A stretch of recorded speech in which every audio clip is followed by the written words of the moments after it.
Hey everybody, and welcome back to the Dungeon Dive. And I am here today with an overview and take a look at Medora, Unintentional Malum Act 1. That's a mouthful. Hereinafter, Medora. So yeah, it's finally here. This is my copy that I paid for. I just want to get a few things out in the open right now. Succubus Publishing contacted a few of us YouTube people to do some videos and to make some content for the game, and they sent out preview copies. However, the copy that they sent me, I don't know if this is true for everybody, but this is the copy that I paid for as a late backer. So this was not sent for free or anything. I always like to be 100% honest in what I am taking a look at. So with the base game, which the box is pretty big and it is very, very heavy. It's a little bit bigger than the box for Myth, I would say, in all dimensions.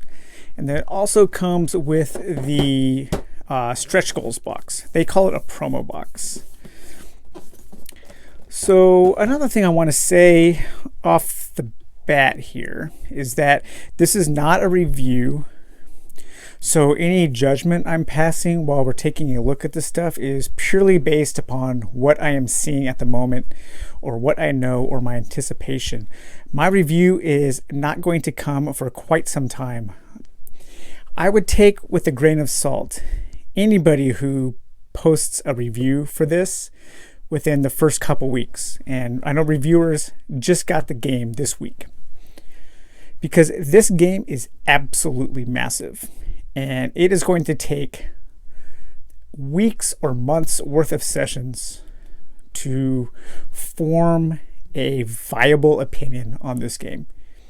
At least I think that's how it's going to be. So my group is we're going to start playing it tomorrow. So what I'm going to do is we're going to do this take a look video, and then I'm going to do a couple more videos in between now and my review on just kind of how things are going and how we're liking it. And then I'm going to do my final review probably in a couple months. And I know one of the questions is going to be, I missed the Kickstarter, how can I get this game? Well, right now the game is 100% sold out. They have enough copies to fulfill a very small percentage of their back orders of people who wanted it after the campaign and late backing campaign. However, you will be able to get this game again, guaranteed. Do not, under any circumstances, pay inflated eBay prices for this. It is not, okay, just have some patience. I can't say when, because the details have not been solidified yet. However, I was assured that there will be more opportunities to get this game in the near future, probably sooner than some people realize. So again, let me reiterate, do not under any circumstances pay inflated eBay prices for this game, because I also have a feeling that the next edition that's coming out is going to have some changes, maybe some patches added. It might actually be a better version of the game. However, I also know that they are going to take care of original backers. There's one thing I've learned with dealing with Succubus Publishing over the last couple months is that they are, for such a young company, I believe this is their only game, they really have their act together, and they are approaching this game, in my opinion, more like an indie video game developer might approach a project. And I'm viewing that as a good thing. You can clearly tell that this game has a lot in common with video games. It is clearly stated multiple times that this game is kind of meant to simulate the kinds of games such as Final Fantasy Tactics and Valiant. Was it Valiant Hearts? My mind is completely blanked. The old Konami game that was like Final Fantasy Tactics. Valiant Hearts, I believe. Somebody will correct me if I'm wrong, but that game was great. I actually like that game better than Final Fantasy Tactics. It is very much a tactical action RPG in a box that has almost all of the systems from those kinds of games in the box, including some kind of mini game, some kind of like mini dice game that you can play, kind of like one of those, like a mini game that you might find in a Final Fantasy game. Another thing is right on the box here, it says NDG, a narrative-driven game. That is more true for this game than just about any board game I've seen. This game has a ton of reading. And I'll show you that when we get to the adventure book. So just know going into it that when you play, you are going to be spending a lot of time reading out loud or listening to the audio version of the book, which will be coming out in an app anytime now. So let's get things started here. We're going to put the main box aside for a little bit, and we're going to check out the promo / stretch goal box first. So this box contains some of the figures and cards, and a lot of the stuff in here, from what I understand, the game materials for these, which you can use these in Medora, but there's going to be some supplemental adventures that are going to be published, like a pirate themed side quest, series of side quests will be, I believe, published on their website or as part of their next offering, whatever that is. However, you can easily use this right now. So we'll open this up real quick and take a look at it. So the cardboard you get here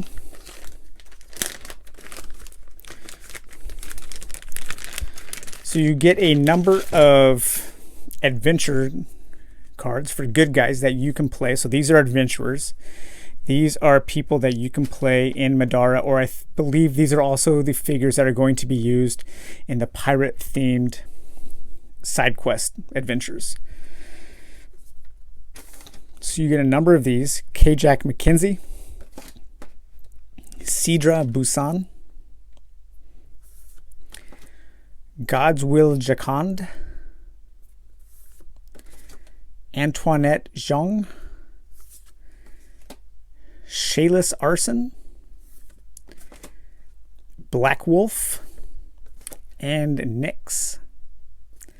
And then you get one intelligent combatant, which is one of the enemies to fight. And each one of these cards on the back contains a little story that gives you some lore and information about the character.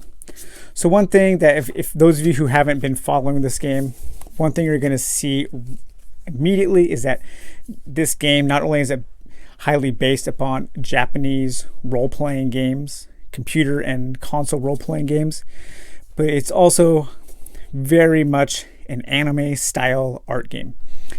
And I know that will initially and maybe fundamentally turn some people off. Some people just do not like the anime style. I get that. I do. I know bad art, or not bad, but certain art styles turn me off or on to games all the time. So if you don't like the anime art style, where pretty much every person in this game is super good looking, super sexy, both the males and the females, there's not going to be a lot that I can say or do to change your opinion on that. You're either going to like the anime style or you are not. One of the supplemental videos I'm going to do for this game is going to be talking a little bit about the fantasy and urban fantasy tradition of anime and manga, because I've been a fan of Japanese art, animation, and comics for a very long time, since Well, since I was a little kid, I used to watch this Spanish station growing up in Fresno because they would often show Japanese cartoons in Spanish. So I started watching them in Spanish like in the early 80s. So I'm used to the art. I like it. It appeals to me. I can understand it not appealing to everybody though. So yeah, a good number of characters to use. And we also have, let's see here. We have all of the initiative characters. So every card, whether it's an adventurer or a combatant, has an initiative card that you're going to use to build your initiative track during encounters. We have some base tokens to snap on to the minis to keep track of different colored things. We have here some items. There are so many items in this game, and so many of them have some very cool abilities. I can't wait to see them in use. So we have a swashbuckler, the skull, eagle. So there's some guns. So this game is kind of it's an urban fantasy slash kind of steampunky thing. It reminds me of if I were to pick some video games as far as the style goes. I would say it is kind of a Vandal Hearts. That's the name of that game. Sorry, I knew it couldn't be Vandal Hearts, the Konami game. Anyway, so this kind of reminds me of, let's say, a Wild Arms meets Persona type thing. I think that works. Maybe with a little bit of Phantasy Star Online. Something about, I think it's maybe the colors that remind me of Phantasy Star Online. So we have weapons, we have items. And a lot of these, what's really cool about the items is they will have two sides. So this one doesn't. If they have something that says double, it means that they have two different sides and you can equip them in two different ways, which is really cool.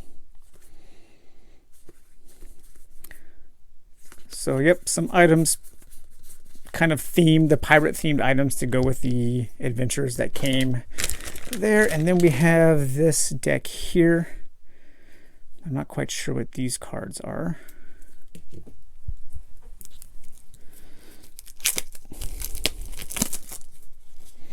So these are kind of like some tarot style cards. Looks like some enemies that you might be fighting.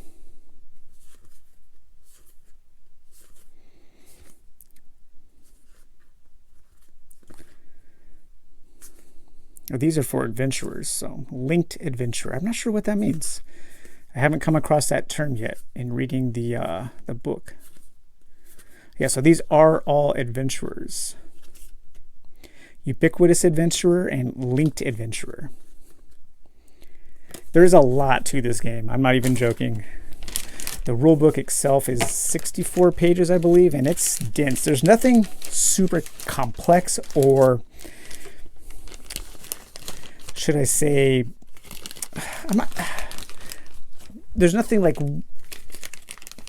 incredibly unique about this game. It just seems to utilize a lot of the things that I like from a number of games, and it seems to use those very well. So take a look at a couple of the minis here. So these are all the minis that came with the stretch goals. I really do like the finish on these. It has that kind of a dull, kind of matte feel, kind of like the minis that I showed you guys in the Hand of Fate Ordeals. So the detail on the bigger minis is quite nice, and they have a solid feel to them. The detail in the smaller minis, I would say, is not quite as good, but it is perfectly okay. I mean, the fact that this guy has a cigar sticking out of his mouth, that's pretty cool. And a mug of ale. So these are some of the adventurers, and I believe that this is one of the intelligent combatants. That's Nyx there. So they are above average minis, I would say. I've seen some better. I've seen many that are far worse. And this is kind of like I was talking to somebody about Shadows of Brimstone and just how kind of just dumb it is that we still have to put together those minis, because even though the minis in Fofo are better, they're still really subpar quality when compared to minis like this or anything from Cool Mini or Not, or even some of the stuff from FFG. And you know, minis that you put together are supposed to be better quality. But all right, so that was the promo box, stretch goals. I believe everybody is, I believe there was only one tier of this. I might be wrong. But now let's get the box open. I will show you guys the back of the box when we are done, for reasons that will become apparent. So the box is quite nice. It's heavy duty. It's not quite as nice as the Myth boxes, which Myth games have the best boxes ever made. They are thick and sturdy. I love them. I wish more games had boxes that good. But the first thing you see when you open the box are all of the minis. So I think this game comes with about 40 or so. It's a good number. It's not overwhelming. I'm not stressing out about how I'm going to store them or anything like that. I believe that everything will fit nicely back in the box once it's punched, I believe. And these will be perfectly serviceable for storing everything. So it's not something that you're going to have to be super worried about. It's a good number, but it's not an overabundance of minis. Again, some of them are quite nice. Let's take a look at a couple of them up close here. A couple ones that catch my eye. I haven't opened these at all. All right, so I really like this one here. Has a cool look to it. Almost looks like something from Nier Automata, which is a fantastic game. If you guys haven't played Nier, the one that came out, I think it was last year. Highly recommended game. Yeah, those guys are neat. Unique designs. Even though it is anime inspired, I do think that a lot of the designs of the creatures and the characters is inspired design. It's not lazy. There is some creativity going on here. Some of them are quite evocative, and I am looking forward to not just facing them, but learning about them, because one thing that this game has in spades is lore. There is an abundance of lore to learn about, to read, to listen to, and to discover in this game. So I'm hoping that the world is as interesting as it appears to be. I'm pretty sure that this is the character I'm going to play. I like big hammers. Reminds me of the Kirk hammer from Bloodborne. And then characters with wings. There is actually a flight ability that allows characters to ignore all terrain types. And I believe that if the mini has wings, I'm pretty sure they're going to have the flight ability. Kind of a cool little bug thing here. All right, so that's the smaller minis. And then we have some of the massive bosses here. So it looks like there are 6. So we have the Shadow Lord here. So some of you have probably already seen the Shadow Lord, as he is featured in Folklore. And there was kind of a cross-promotion deal they did with, what is it, Greenbrier. So Greenbrier was able to use the Shadow Lord in Folklore. So this is interesting because it doesn't really look like a being. It looks more like an object. So I have no idea what that is.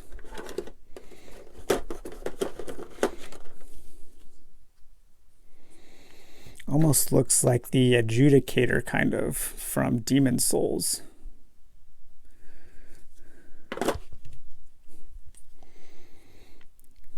some kind of Shoggoth or something. Again, unique looking creations. I always like when games have designs that are creative, evocative, designs that don't look like everything else. Some kind of like demonic tree or something. Actually, it looks like one of the tentacles is off. I have to do some gluing. Not even sure where that came from. But I'll find out and glue that back. No big deal.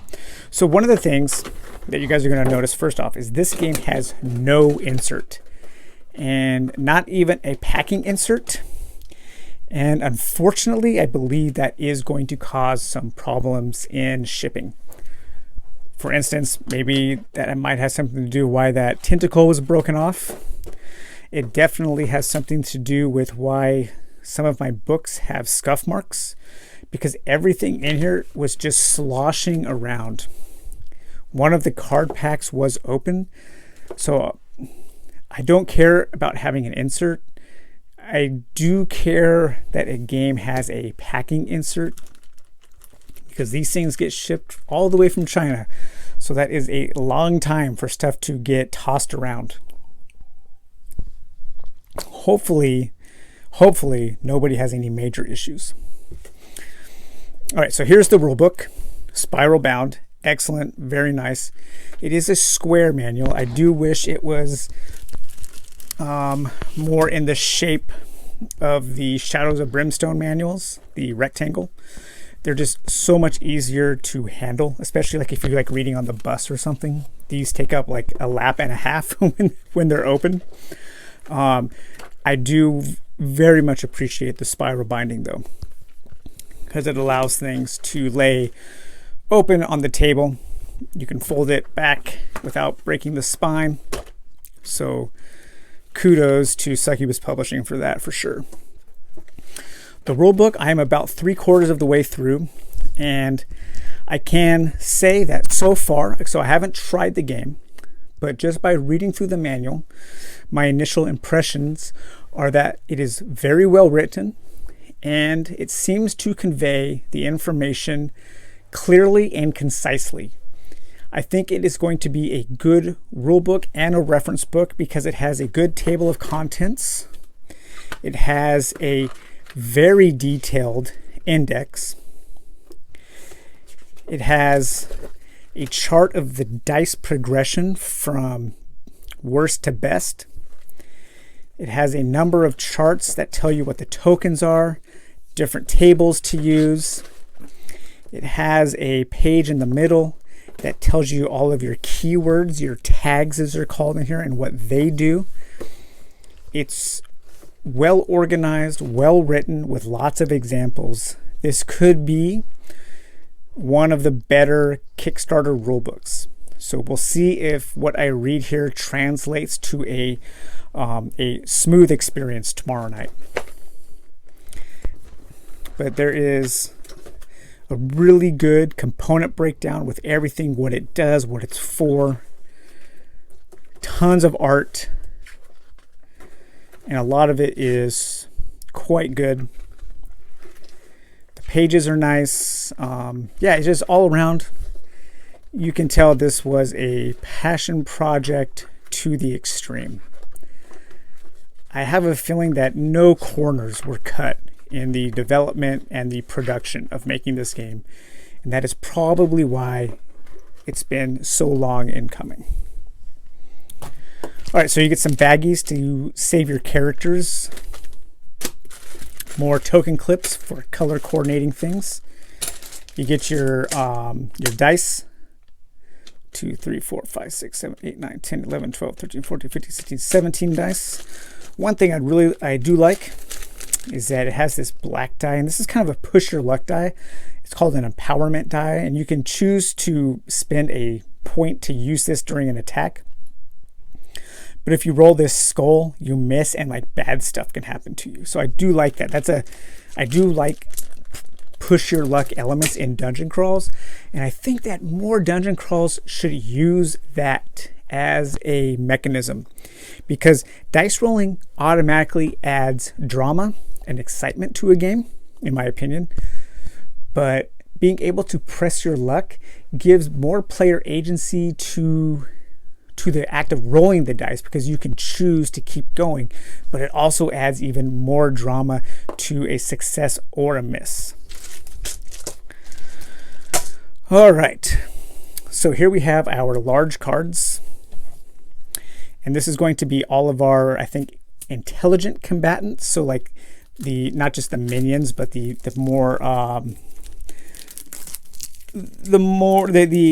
combatants that will use better AI, along with our adventurers. And I believe there are only 4 adventurers to start off with. So we have Remy Moretti, Nightingale Arson, Rook Lars, that's the guy I'm going to play, and Zeke Zhang.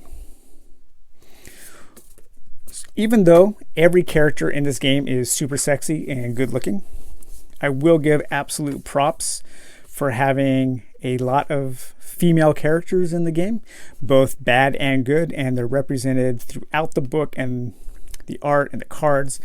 You know, we have 2 female and 2 male characters starting adventurers. That is great. And then we have our intelligent combatants: a cave sickle, a water loa, an animate, an earth loa, the tortured immortal, the enslaved spirit, Zulfikar. So he's like a kind of a magical blade. Reminds me of the sword in Transistor. Eliphi, Famka, and Diem. Agaris. Oh man, he looks awesome. So if you like the anime art style, you're gonna love this game. There's some really cool stuff in here. Another cave sickle, another water loa, earth loa, an animate, a Gevidwan, Fragor, a Merkhound, kind of like a Hound of Tyndalis or something, a corpse collector. Oh yeah, we took a look at that mini. A blighted guardian, a living oblation, gatekeeper, a grotesque effigy, a lychworm, lich or a lickworm, tortured immortal again, a soul butcher. Oh, that was the big guy that I said looked like the adjudicator with his mouth and tongue there. The enslaved spirit, another spirit, a spirit blade, Viscera Aramid, Twin Savani, and Celestial Gigas. So I can't say that they're not creative with their names, even the names of their heroes. Quite unique. And then we have some of these tarot style cards. Let's see here. We have some action selection or some turn order cards. Standard list your actions so you can move, attack, and counter or re-equip. Some abilities such as dodge, empower, and counter. And then we have what you can do on your turn. And then these, I believe some of these are for the mini game called Abraxas. And I have no idea how that plays. I just know that there will be opportunities during the adventure for your characters to play this little mini game. So that should be pretty cool. Because a lot of JRPGs have mini games in them. And I like that they simulated that in the board game realm. All right, cards. I don't think I'm going to open everything. We'll see. Okay, so this is your large card. So, of course, you can assume that this will include more adventurers that you unlock during the story, as well as more combatants. And I do know that once you open it, there is a corner that's tagged that says a number. And so the adventure book will say, find number 12. And so that way you can open this, you can just look at the corner, find number 12 and pull it out without looking at all the others to spoil anything. If you care about that. I don't. I'll probably open that at some point and just look at it. I do not care about spoilers. My philosophy on spoilers is if something can be spoiled simply by knowing some information about it, then it is probably not a thing worth investing my time in the first place. So let's see, medium cards. So knowing what I know about the medium cards is that these are probably more items, probably like quest items. And small cards, what I know about these is these are probably either treasure items, or actually no, what these are probably are initiative cards for use with the large pack of cards. So there are a ton of cards that come in this game. We have our giant stack of poker cards, and that is huge. If each one of these is like, say, average 50, there's 1, 2, 3, 400. So you are not going to be wanting for equipment. And there is a ton of equipment. There are weapons, there are multiple kinds of weapons, there's armor, there are things called cores. There are ways that you can upgrade your weapons with augments, with abilities, with certain kinds of stones. It just seems like there is a ton of stuff to do with the items. Let's open up one of these and see what we can see. All right, so this is a good example. So this is a chain pick. And up here it's going to have your keywords. The keywords themselves don't do anything unless they say, but if they don't say, then they're just going to react to other cards. Heavy does have a meaning, and that's a tag. And heavy means that I think you lose 1 movement point. Now double, this is what I was talking about earlier. This card can be equipped 2 different ways, either on this side or on this side. And it will have different stats. So this one, you roll a black die and 2 green. On this side, you'll do a black die, a red, and a green. So it'll have different abilities depending on how you want to equip it. And you can take an action called a re-equip action to change the way you equip. So one of the examples was like a long sword that you can either hold with one hand and then hold something in your offhand, or you can flip it over and dual or two-hand the long sword. So that's pretty cool. I like that. So basically you will have your abilities, passive or whatever. You have certain things that, so you have a special ability that you can use to exhaust, and you can use once before you have to re-exhaust. You have this FU move. I love that they called this FU. That's a follow-up. So some weapons after a successful attack allow for an FU move to like push in and do another attack or do additional damage. And then these are symbols that when you roll them, you can spin the symbols on your dice to do additional things. That tells you how many hands it costs or it takes up. That tells you if it's melee, ranged, or both. And then the price. So we'll just go through this. As you can see, there's a lot of really neat looking weapons. A Loke Smasher. And I like that there's more than one of each, so other characters can also equip things. Or you could have 2. And different weapons do play off of each other. Certain weapons look for certain keywords, and if you have that keyword on your offhand or your main hand, you will get certain bonuses.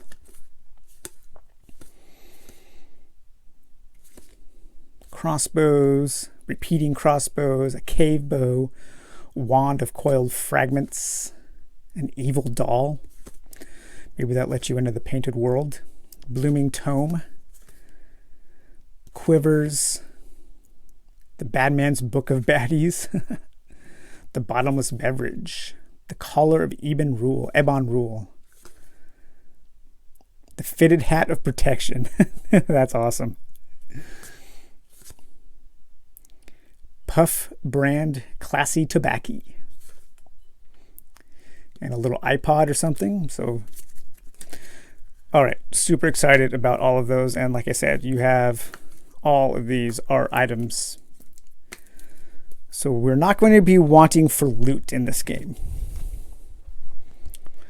Then we have, so this pack was open in my box. Luckily, none of the cards were damaged. So these are the different skills you can learn. They do have a particular name, and I can't remember what that is offhand. Let's see. There is a listing. Disciplines. And there are 5 different schools of disciplines that you can use. And each one has, I think, about 30 different abilities. And the nice thing about it is no characters are tied to one or more different schools. You can choose any one as long as you have enough experience to learn it and you learn it in level order. Along the side here, these red dots tell how many points it takes to use the ability. So these are all from the Kruger school. And then the assemblage skill. A lot of these are more like magical. So we have those abilities. You have this deck of abilities, and looks like that's all of the abilities. Oh, nope, looks like there's some more here. So let's see. We have, so this is like your some loot deck. Some of the more major monsters have their own loot decks that you can draw, so you can actually pick parts off of them, kind of like Monster Hunter or KDM. And if you have certain parts, you can use those parts to upgrade your weapons in certain ways. These are materials you can use to upgrade your weapons. We have our treasure deck and our initiative cards here.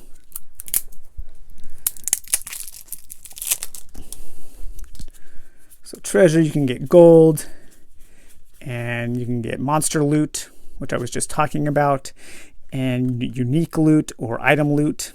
And then we have all of our, or some of our initiative cards.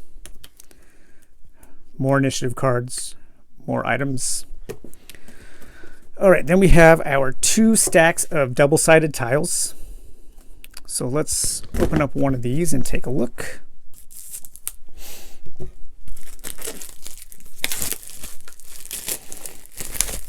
So if you guys remember, during one of the initial videos, they showed these tiles and they were really dark, and it was kind of, I was afraid that they were going to publish the game with the tiles that dark.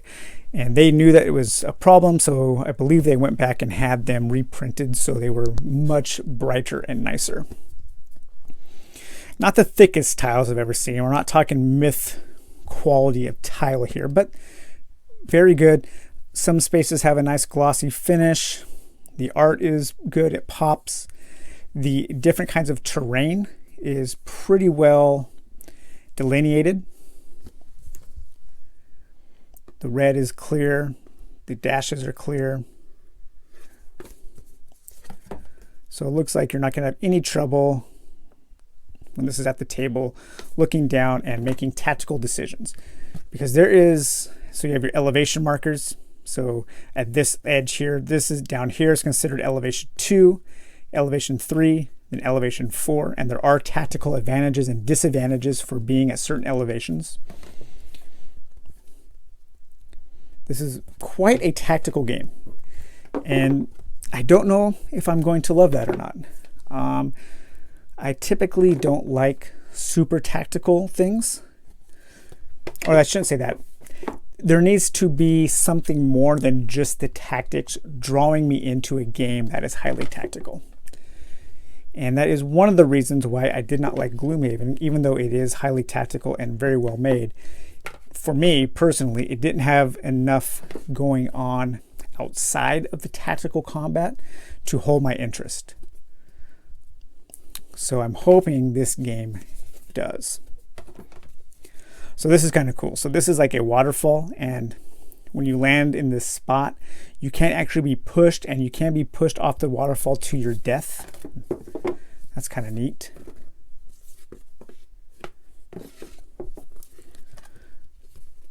I do think the art is quite good on the tiles. I'm looking forward to seeing how they're laid out and how they're used and how the different spaces are utilized. All right, we're getting there. I know this is a long video. So here we have our diagram book, and this is exactly what it says. This is just a diagram, a detailed diagram of all the setups that you will use throughout the adventure in case you need to access or reference something. We have our bounty, so you can go on bounty side quests. And right now, it's a very small, there's only a small number. I think there's like one main bounty in the game, but I believe that more will be made available. We have our crawl book, and this is if you just want a more traditional kind of narrative light version of the game. You can go through these different quests that connect or don't connect. So if you kind of just want to have a casual game, you can play from this crawl book here. And there are 5 different ranks, I think. Yeah, so there's rank 1 through 5. I really like that picture a lot. That's really cool. And then here it is. Nearly 500 pages of adventuring.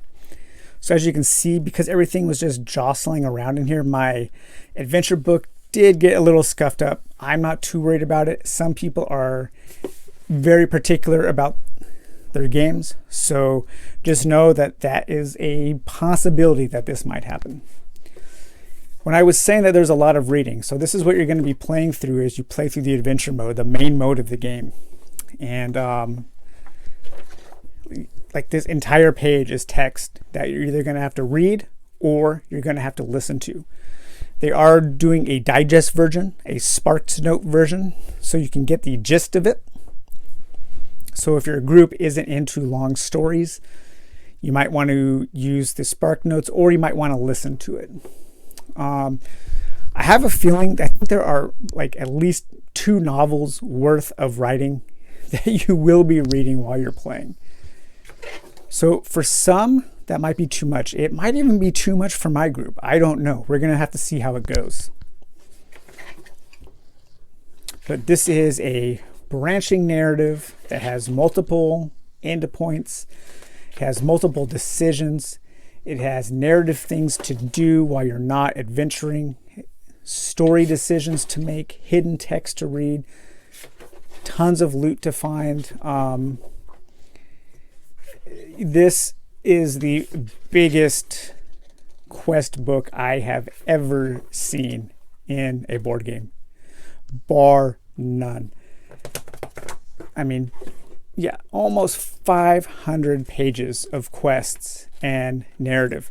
And you are playing through a strictly written narrative where at times you will be forced to play certain characters. Certain characters will leave your party.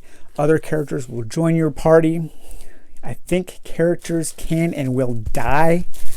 So it's a different kind of experience. This isn't a Warhammer Quest or Shadows of Brimstone or Darklight experience where things are more what's the word, random or procedurally generated.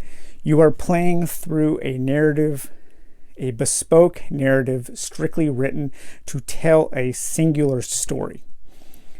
Whether you like that or not is completely up to you. And then finally, we have, I'm not going to spend a lot of time because this video is going long, but we have a map of the world, nice cardboard, and we have all of our chits and standees. So there are some monsters, some NPCs, creatures that do use standees. These are quite nice though, thick as the tiles, good art. I like it. I like those a lot. More chits, terrain type. Looks like health markers, more more standees, more terrain, character markers, and then all of these, which I have no idea what all. Oh, that's really cool. It tells you exactly what they are on the back, kind of like folklore. Excellent. More games need to do this. Have cool art on one side, but also on the other side, tell the players what this does. So this is a barrier. It's a passive ability. You get +1 armor. That is excellent. So you don't have to check the rule book. And then finally, we'll take a quick look at the back of the box. Welcome to Medora, a vibrant alternate world fantasy setting with a modern day flair. Players follow the young Princess Nightingale and her trusted group of friends as they embark on a wild journey through the kingdom of Elania. All right, that was a long one. I am very much looking forward to getting this game to the table. It's been a long time coming. I know some people who backed it right away have been waiting even longer than I have. But guys, it's finally here. You're going to be seeing a lot of content for this game on YouTube in the next coming months and weeks, I'm sure.